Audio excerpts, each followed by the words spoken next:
All right, so we are finally getting to do some machining. So first step, I've got my pieces of metal pre-cut. Each one of these is going to be one side of the knife handle. So step one is going to be to square them up. So I need to get at a minimum 1, 2, 3 sides square. So yeah, we're just gonna stick them in here. I'm gonna do them together. So I'll get them nice and flat right here. And I do have parallels in there, but they're not really doing, I'm not really gonna be resting them on both parallels, which they'll just be on whichever one the first block touches. So I'm gonna leave it overhanging just a skosh. That way I can mill the top and one of these end faces. So we're gonna stick her in there. And this first operation, it doesn't really need to be perfect. This is gonna set the precedent for getting everything squared up. So I did deburr these both. So yeah, we'll be able to mill both sides of that. So cinch her down. Set that over there. And I think I'm gonna use a 1/2-inch end mill so I can do the top and this side right here. And then we will flip it over and we'll just do the other side.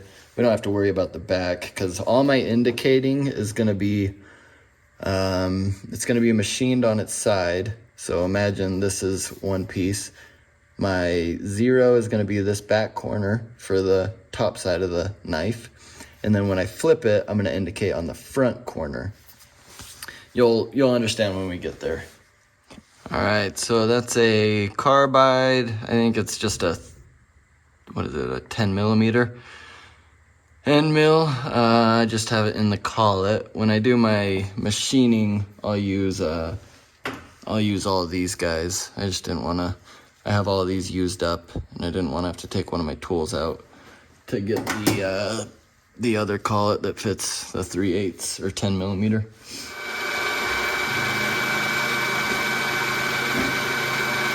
And speed up the job a little bit.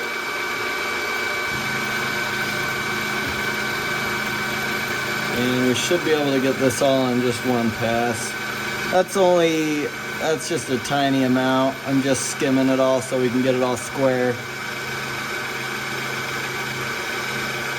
So yeah, we'll just go back and forth, and I'll probably put you on time lapse for the rest of this.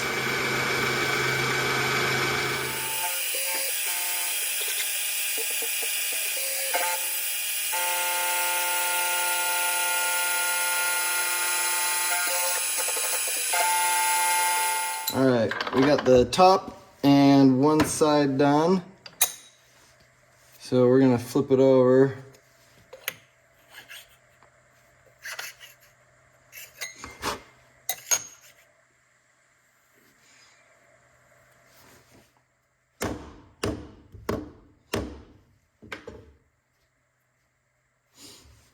Okay. I'm gonna try to do this one in two passes.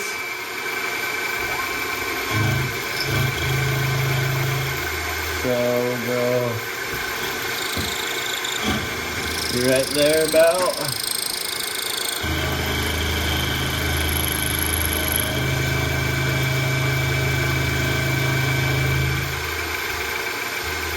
We'll come back over.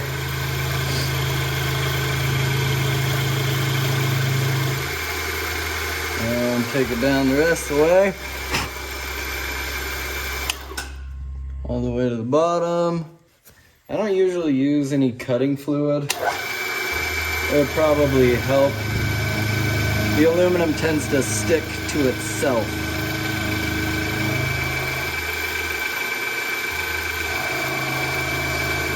The end mill has some sort of coating.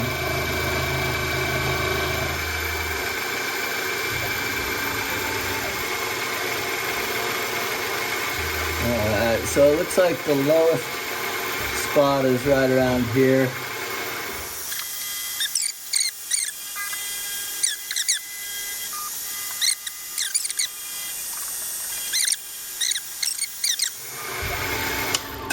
Alright, so our blocks are cleaned up and now we can put the program into the computer. I'm just gonna vacuum this up. I'll bring you back. Alright, so I'm gonna set one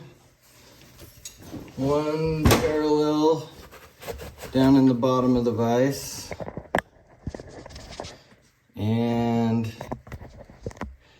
I'm gonna set my two tallest parallels out on the side. I like to slide them back and forth just to, if there's a chip under it, hopefully it knocks it out of there.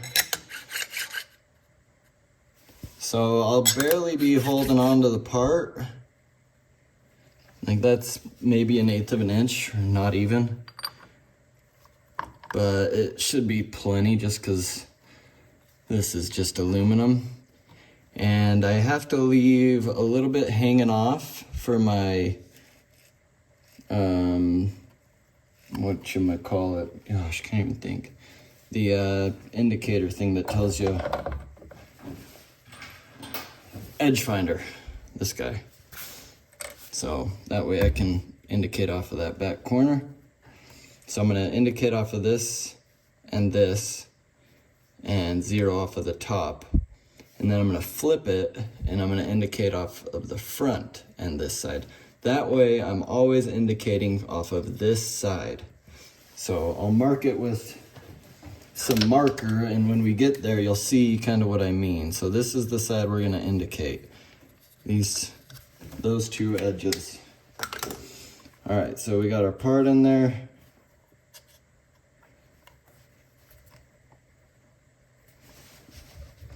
We'll cinch it down a little bit. Give it a little tap. Cinch it down a little more. Give it a little tap.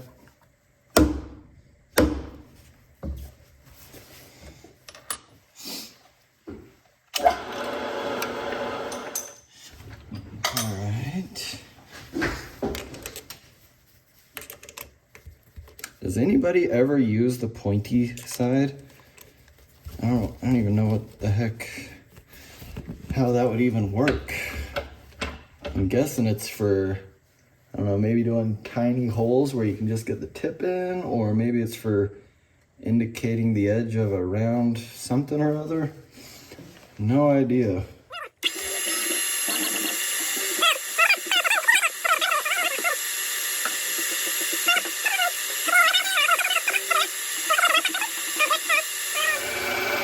One thousandth at a time until it rolls over right there.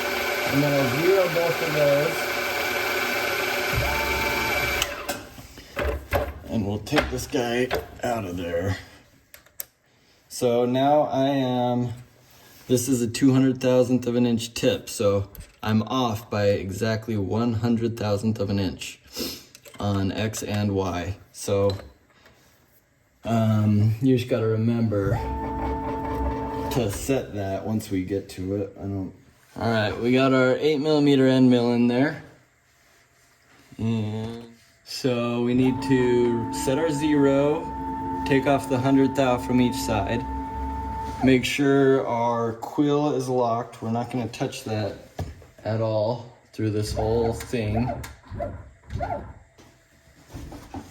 So I'm gonna take my 100th thou, so we're right above the corner,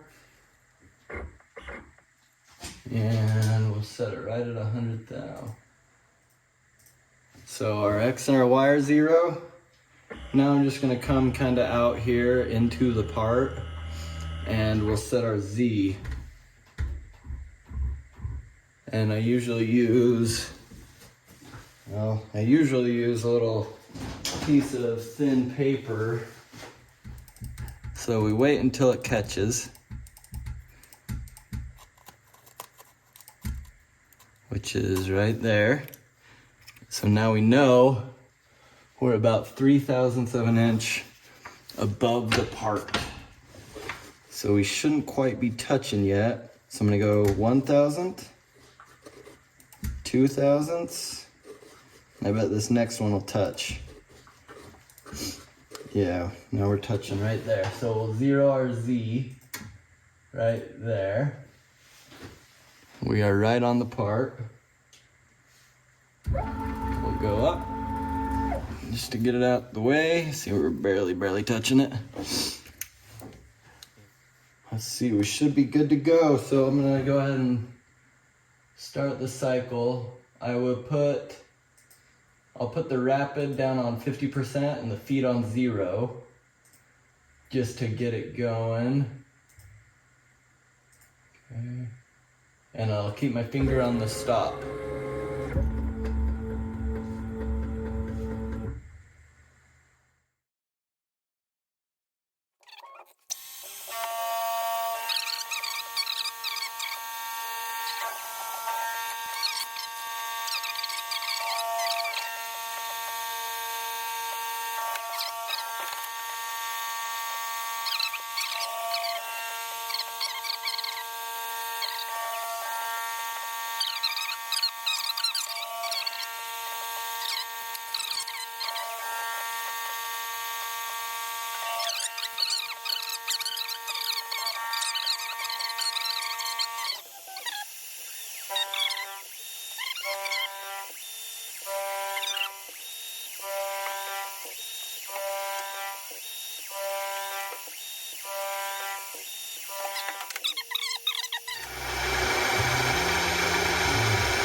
Another pass.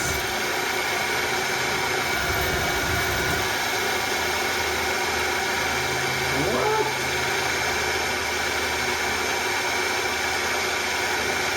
Why is it doing that? Oh no. What in the world? Alright, I gotta go check my G-code. Yeah, I have no idea what happened. It was supposed to go back.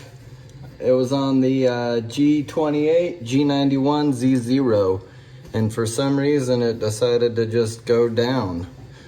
G28 is a homing call. G91 is a, I don't know, it's like incremental programming or something. And then Z0 is, I mean, it should have been 0 up here. I don't use homing on this machine. I just zero everything out when I'm using it. It does have limit sensors and stuff, and I could set it up with those, but I just don't use them. I've never needed to, but yeah, now this part is scrap, so I guess we will throw the other part in, and I'll just wait for it to finish machining again. I'm gonna reload the code, and I don't know what happened. That's kind of a bummer, but I'm gonna load a new part in and we'll try again. Well, I have no idea why the G28 G91, where'd it go?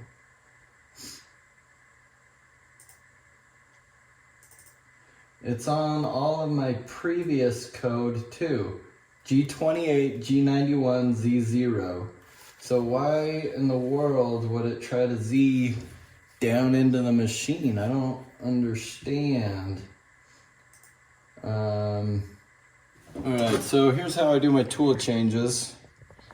I already have my X and my Y set, so I only have to reset my Z height.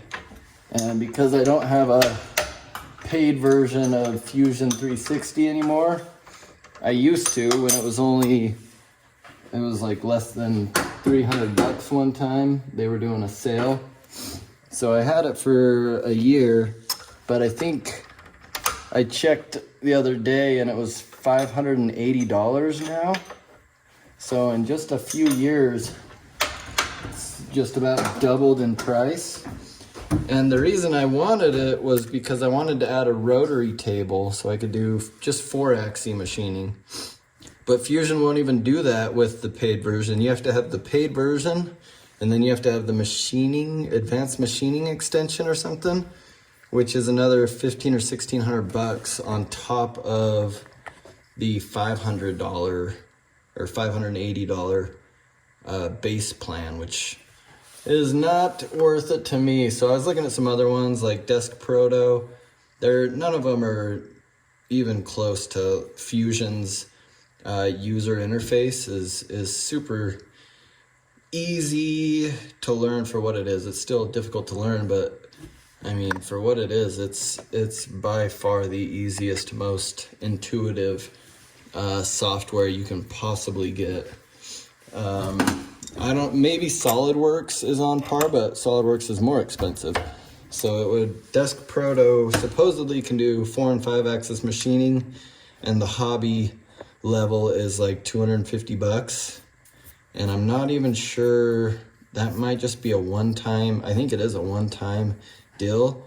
And you do their maintenance plan where you can get the updates each year or every few years or something. But it is nowhere near as intuitive and as nice of a user interface as Fusion 360. But if anybody knows of a CAM software that can do 4-axis machining and doesn't cost $2,000 a year, let me know, because I don't think it would be that hard to set up a rotary axis.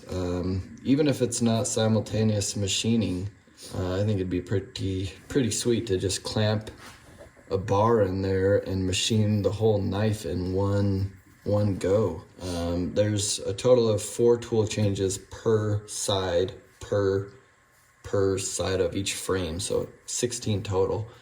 Could gang up 2 pieces maybe and do like 2 knives at once if I just doubled this bar and had them kind of overhanging. I don't have a second vise, and I don't really need one for this, but I could probably do both sides of the knife at one time. Yeah, let's go ahead and get started on the next program. So what I need to do now, my Z0 is set to the stock height, which is 50 thou higher than my now machined surface.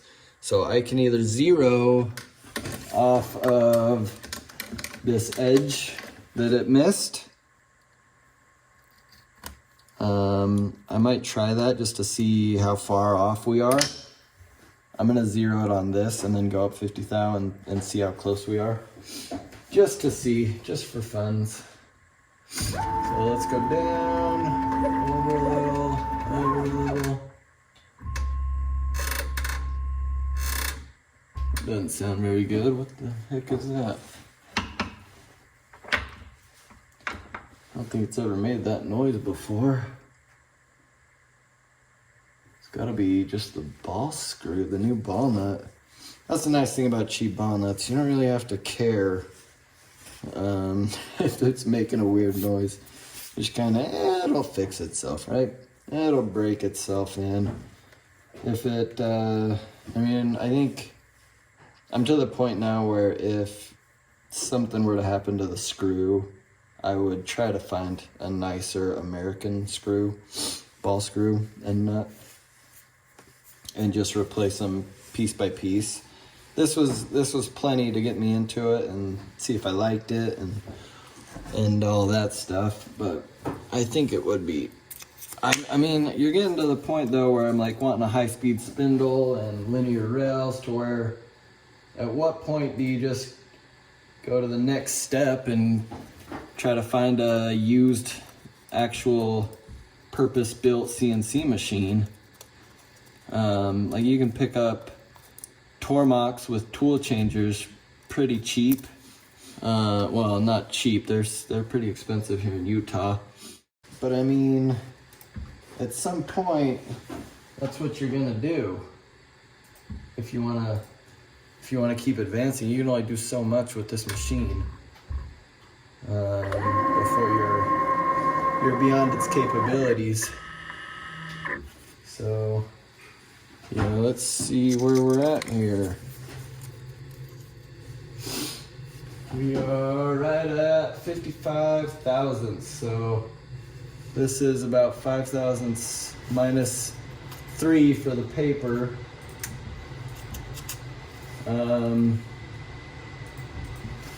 So I'm gonna attribute that to just the aluminum having variations, or it's not all the way down on the parallel. Probably the aluminum is just has some variation in the thickness. Yeah, see, we're barely touching, and I'm at 53 thousandths, so 3 thousandths high, or I didn't have it all the way down on here. We'll split the difference. I'll put it at 51.5 thousandths and zero it. And yeah, we'll just start. So this is going to be the contour where it'll cut out the actual contour. This one does have a roughing and a finishing pass.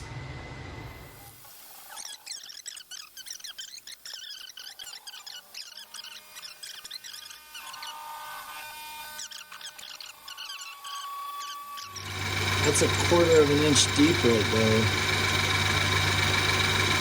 I might have set my ramp angle a little too high. We'll just slow it down and deal with it, but kind of gives you an idea of what the machine can handle. That's only a 6mm end mill, but I mean it's more than a 1/4 of an inch deep. And we're still going down too, so we're at 336 thousandths depth of cut, and we're at 3mm step over, and it's just chugging right along. And it was the full 6mm through here. Let me get the vacuum and get some of those chips out of the way.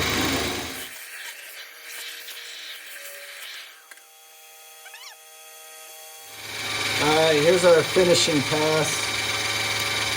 So we gotta kind of slow it down a little bit.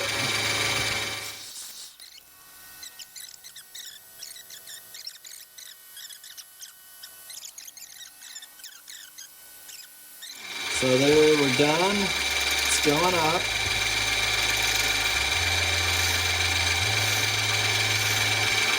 And going down. What the heck? That is weird. I don't know what the deal is. What is the deal? There's got to be just something set somewhere, a setting that's telling it that the Z0 home is down there somewhere. I don't know. That's super annoying because now that means I have to sit here and babysit it.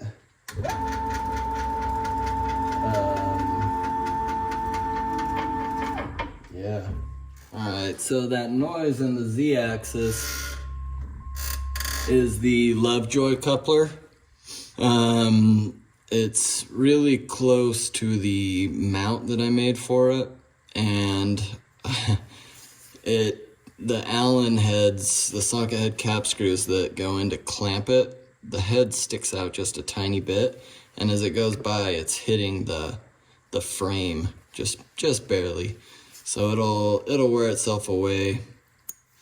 But not before I have a rigid coupler coming and a bellowed coupler. So I'm gonna try the bellowed coupler. I don't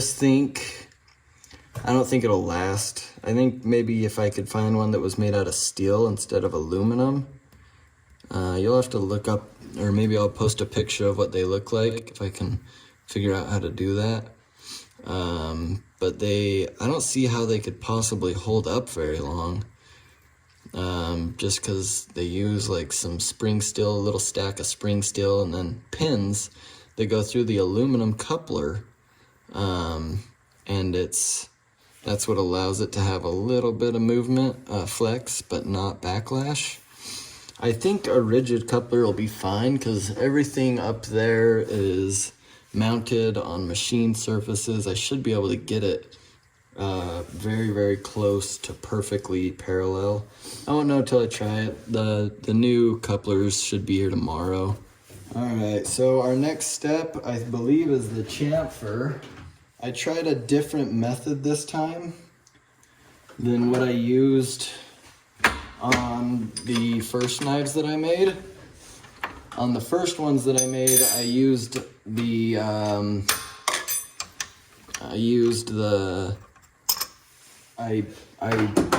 designed the chamfer into the part.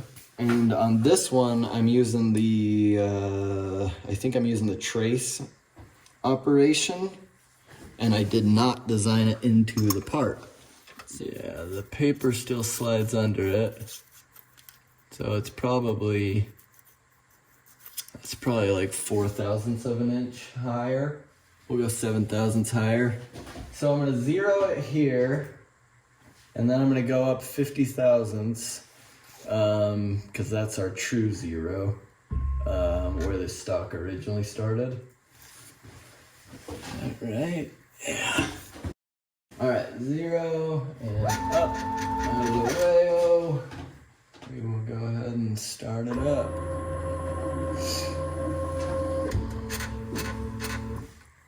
Perfect. Looking good.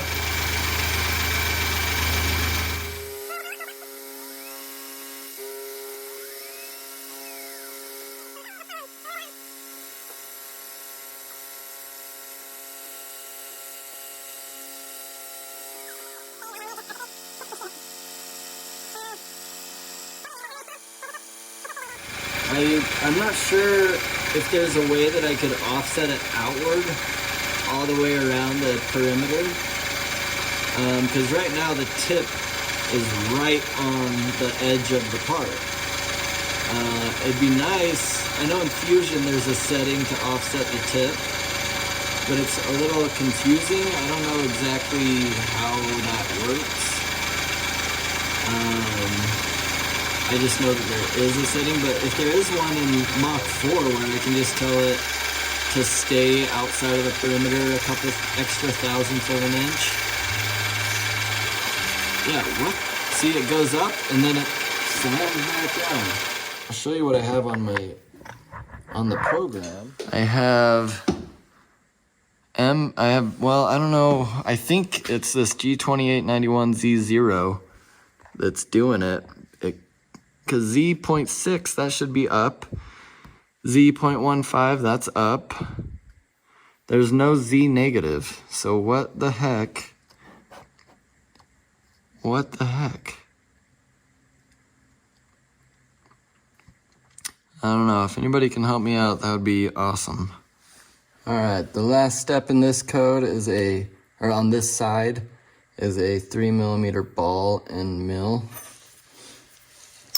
All right, so this is just gonna cut 3 little grooves, and I tapered them from high to low.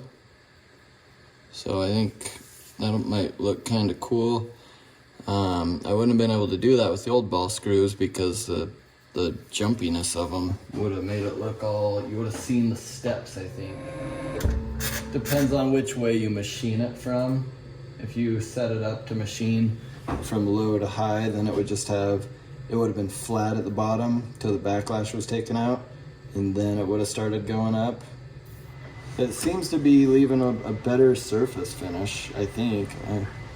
It looks better to my eyes.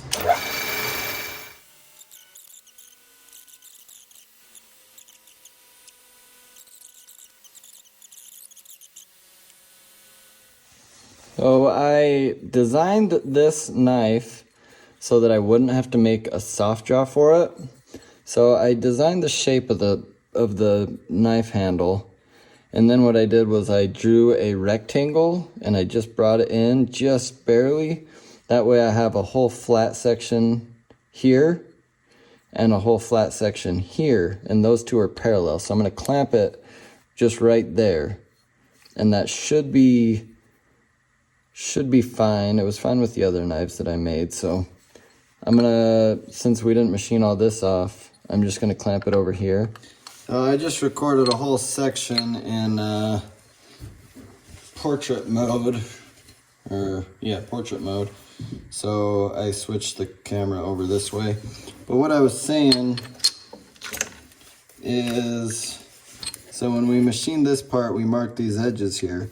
that's where I zeroed off of this back face and this front face. So now when I flip the part over, I'm gonna zero off of the front face and the same face. So that way I'm zeroing off the same face, which makes it so if you didn't have your part exactly the diameter you told it that it was, that it'll still be in the right spot. So it won't have a shift in the layer, which they call it in 3D printing, like a layer shift. That's not the reason it happens, but that's what it would look like. Your two layers wouldn't match up. So when I made the part, or when I designed the knife, I designed it so that I wouldn't have to cut out a soft jaw to hold it. I drew up the shape of the knife, and then I drew a rectangle around it, and I sized it just inside of the knife, and then extruded off 2 flats. So I have 2 flats that are parallel out here, and then it starts to taper in and taper in. But that way I can still clamp it just in a regular vise. So it saves you some time, especially on like one-off parts like this, and it's gonna look, nobody will notice that instead of a nice smooth arc, there's a little flat section. That's what I did on the other knives too. They were a little bit different. They were dished in, so I had a point. It was a better method to clamp it in the vise.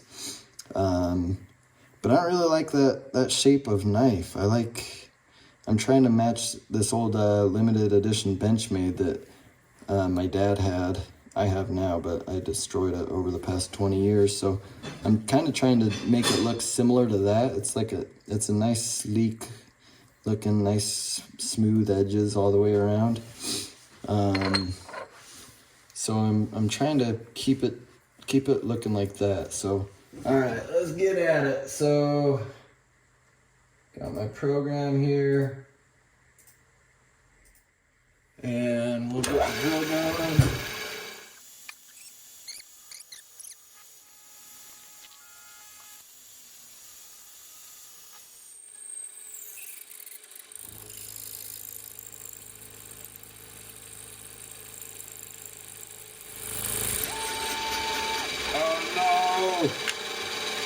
Did I hit my, I don't know how I hit my parallel. What the heck? Oh, this is a different knife design than the first ones I made, you idiot. This one I have the hull, I guess, just a touch too far that way, huh? Let's see. Oh.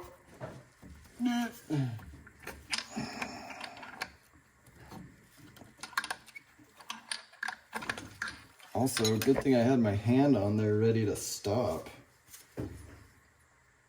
So yeah, we just nicked the parallel just a little bit. We'll have to, I'll have to hit it. I have some like diamond stones I can take and hit it with. So let's set the parallel in just a little bit, and I'll finish drilling this. Alright, ready to rock. And start it.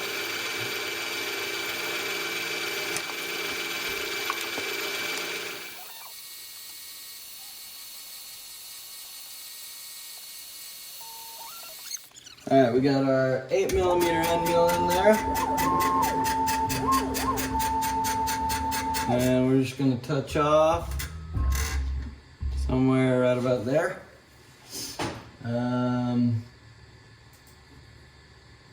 My Z, where's my paper at? I don't know.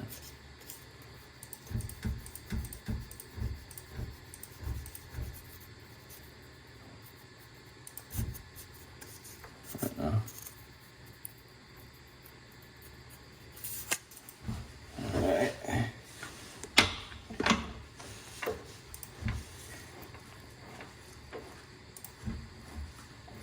Yeah, perfect. 0.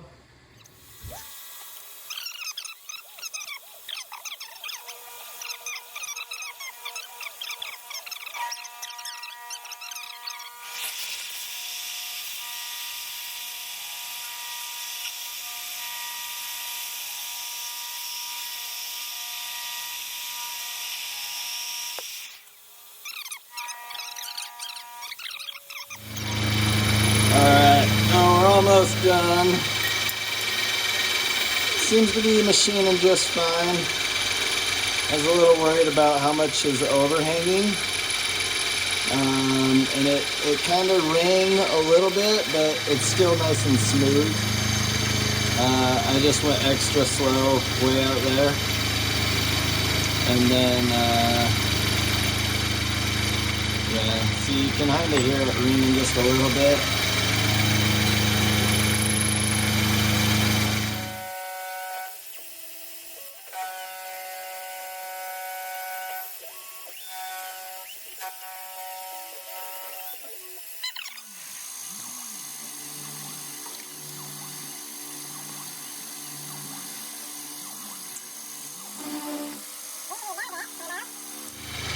Probably could go a lot faster, but it's just not clamped very well.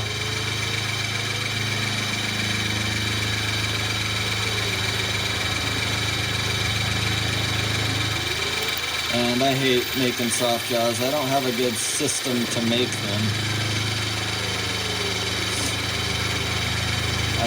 I gotta read up on how to do it. I've done it before, but yeah, it was a pain. I sticking the part, infusion, sticking it into the vice jaws, and then doing the interference and removing the interference, and then trying to figure out how to set it up in the machine. It was all just more complicated than just trying to design the part in a way that it could be held in the vice. But if I have to, that's when I'll figure it out, when I have to. Yeah.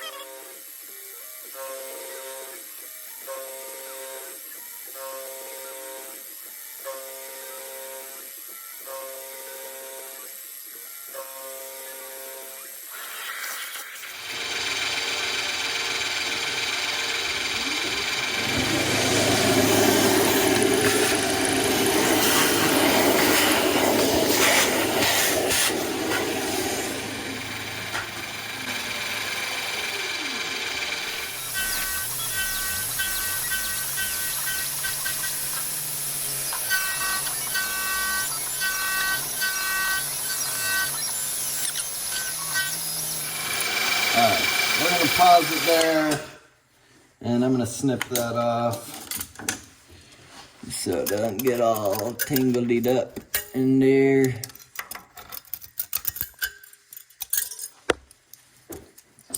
Handy dandy pliers.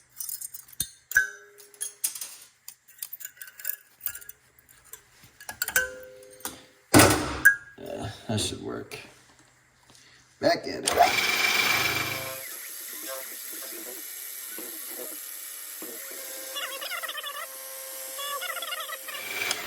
Sweet. So I don't know why we didn't quite make it all the way through over here. It was dang close, but it was supposed to have an extra 5/1000ths when I did the contour. It was supposed to have cut 5/1000ths extra, so if anything, it should have been falling off earlier, but maybe it just folded over. Who knows? Who really knows? Next step is I need the 2mm boring. Alright, got it all zeroed out. So this is a little finicky, so it's just gonna bore these 3 holes. And that's it for this side of the knife. So let's see how it does.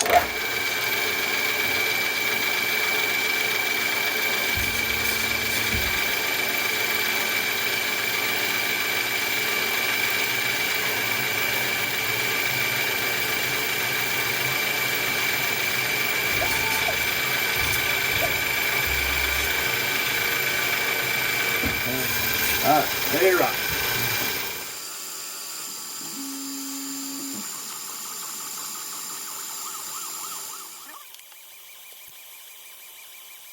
Alright, we made it. Made it and didn't break it. Uh-oh. Why are you going back in?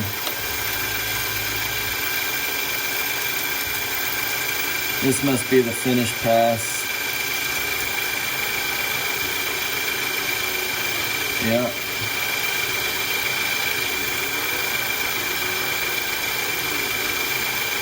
A pretty heavy finish pass. Jeez.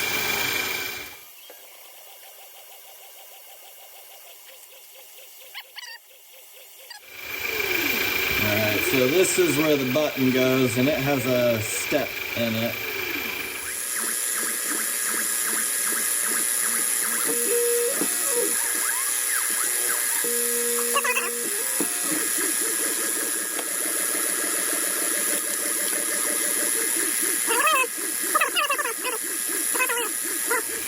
And then here's our finish pass at full depth with a 2mm end mill.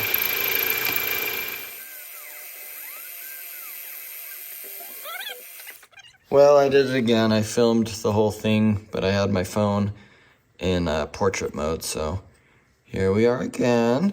I think it turned out awesome though. So the holes are actual circular holes. Before they were kind of squarular holes.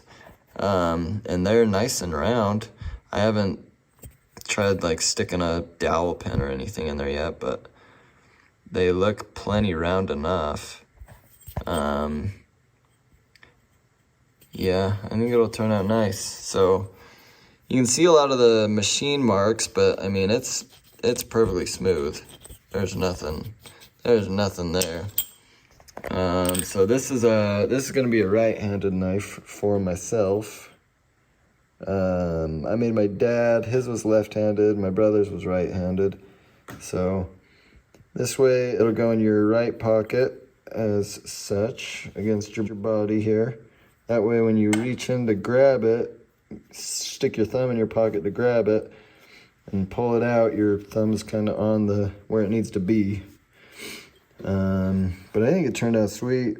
I think it looks pretty awesome. There's the grooves. They go from deep to shallow. And the shape is pretty sweet. So this is how it'll be held, the blade going out the front. But yep, turned out nice. I like it. I'll snap a picture of the Benchmade that I'm trying to kind of mimic. Not really. I could have made it exactly like the old Benchmade. But I did draw this one just based on memory. I didn't even take a picture of the Benchmade. I just drew this based on what I remembered it looking like, because I didn't want it to be an exact copy. But I mean, I did carry that knife for 20-something years, so I have a pretty good idea of what it looks like. And it is a little different than this, so yep, I'll see y'all next time. Glad we finally got some machining done. Kind of bummed that the Z-axis sounds like absolute garbage. I'm thinking it's just the Lovejoy up there. I think it's rubbing, or maybe I just didn't get it lined up because it was a little bit worn, so this time it goes together a little further. Before there was some space. I don't know how to explain it, but I think it'll be fixed. I'll shoot a little video once I get it taken apart so you can kind of see how I have everything mounted up there in case somebody wants to turn one of these into a CNC and needs ideas how to do your mounts. Yeah, I'll just do a really short video for that one. And I might